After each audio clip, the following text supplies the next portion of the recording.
We can sleep under the stars, we can sleep under the stars, under the stars.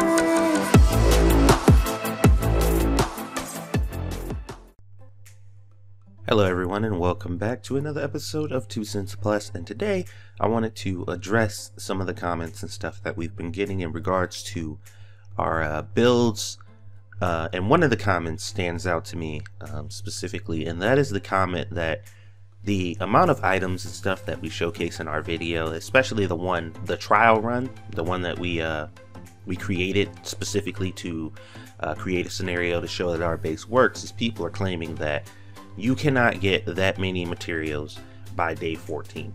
It's just not possible.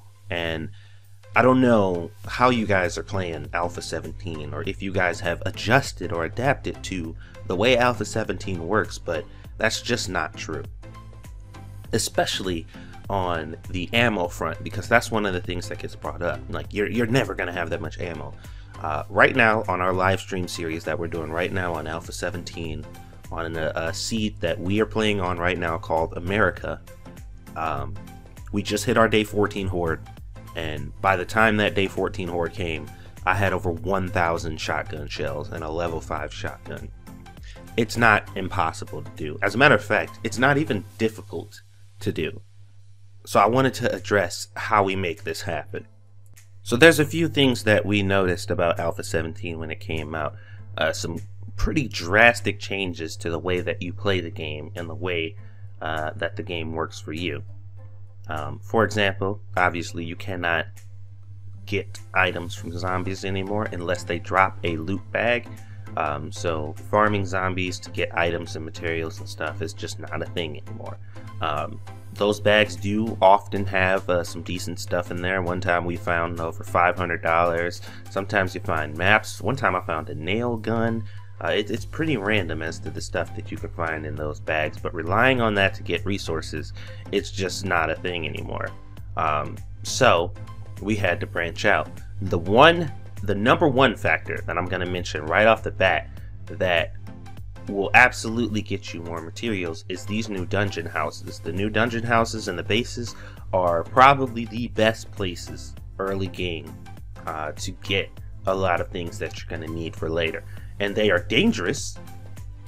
Very, very dangerous. Don't get me wrong. They are not safe early game, and a bit of a pain in the butt to deal with earlier, but if you know how to fight the zombies, that shouldn't be too much of an issue for you. Now, if you guys watched the video that we put up before, where you make a lot of noise on the exterior of a building, a large building or something like that, to lure all the zombies out, that video is going to be down in the description. You can check that out to clear out zombies and show how do you clear them out quickly and the safest way possible. That's a good way to do it.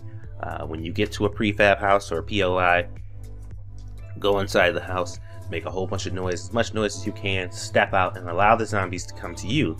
That way you can fight them on your terms. And at the end of these houses, there's always at least 2 boxes full of whatever you may need. There's always shamway boxes, there's always you know, maybe some hardware boxes. There's little piles of ammo you find frequently, much more frequently now after some recent updates than before, but there's always like a small pile of ammo that you can find in there, and this helps out a lot. You can get, you know, you can hit up one house and get an AK, a shotgun, and a sniper rifle all in one box if you get lucky, and you don't really have to get that lucky. A lot of these houses are set up in a dungeon style, but if you know where these boxes are, most of the time you could just scale the house and get to that specific room, grab your shit, and get out. It's not very difficult, to be honest. Now, me and Monkey have the advantage of there being 2 of us, and we want to make sure that we realize that that is a difference between us having 2 people and 1, which puzzles me on why we get the criticism, because people know that it's 2 of us playing. We're both playing on most of these games. Now, the video in question that people were commenting on was just Monkey by himself showcasing a build that we had already tested in real time on a real live stream, but he had rebuilt it just for testing purposes to show you guys this is what we did. So contextually, you have to look at that and be like, okay, well, this is obviously a staged event. Like, this is something that they created. But that wasn't our first test of that build. That build came from an existing stream where we tested it real time with the real inventory we had at the time, and it worked exactly the same. So those criticisms don't really make any sense. Other tips that I see a lot of people having issues with in this game: scrapping guns. For some reason, people hoard guns on this game. I don't know why, but they find guns and they just throw them all in a box, and they have like 30 shotguns and 25 handguns, and they're just sitting in the box. And I don't know what people are doing with them, but scrapping them is another good way to rack up on ammo, because every time you scrap a weapon, you get the bullets out of that gun, and most of them are usually full. When you find them, they have at least, you know, shotguns have a maximum capacity of 8, I believe.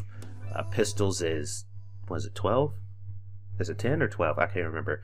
And you get those bullets, like you actually get those bullets back into your inventory. So that's another good way to rack up bullets. Trash cans are notorious for having bullet casings, bullet tips, and gunpowder. So if you're checking those, you probably won't even have, if you're checking every single trash can or trash bag you come by, you could probably find more than enough bullet casings, tips, and gunpowder to where you won't even have to make it. Like, you probably won't even have to craft it if you're checking all those garbage bags and garbage cans. And these are things that we noticed that are dramatically different from Alpha 16 moving over, and it's just learning the way the new game works and adapting. So I can understand this criticism coming from people who are still playing 16 or who just got off of 16, who are just like, there's no way you can get that much stuff, because in reality in 16 there probably wasn't, honestly. But in 17 things are a bit different. You find much more guns just laying around now than you did before. Obviously they're at a much lower quality, but scrap them and get those bullets.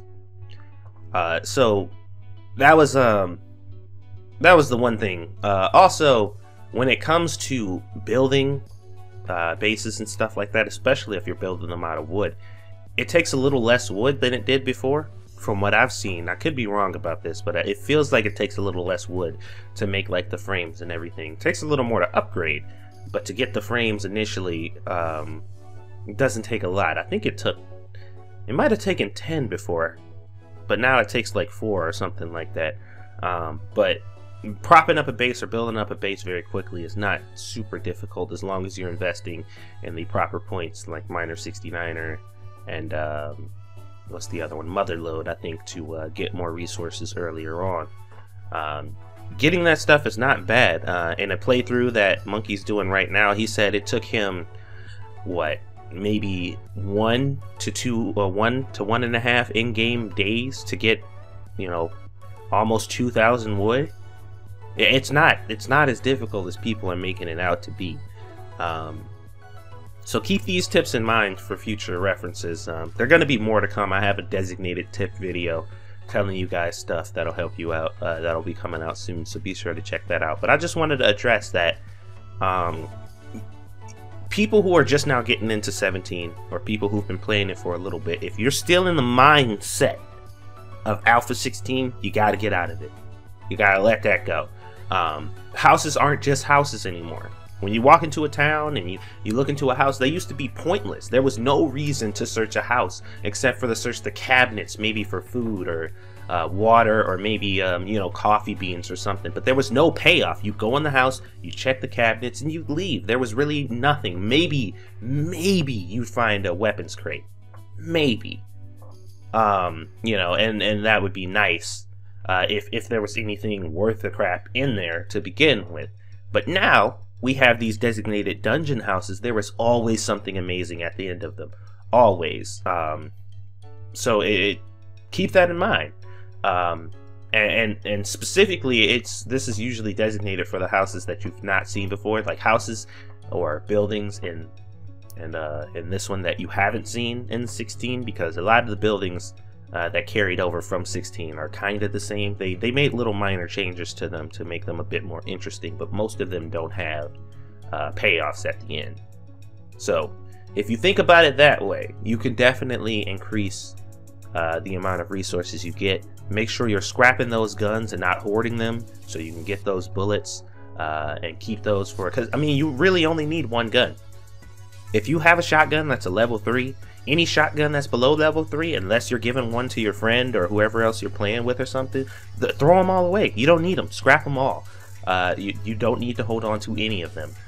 Make some repair kits and repair the one you have. There's no reason to have more than one shotgun or one pistol or one AK or whatever. Just find whatever the highest one, level 1 you find, replace the one you're using with that one and scrap the old one.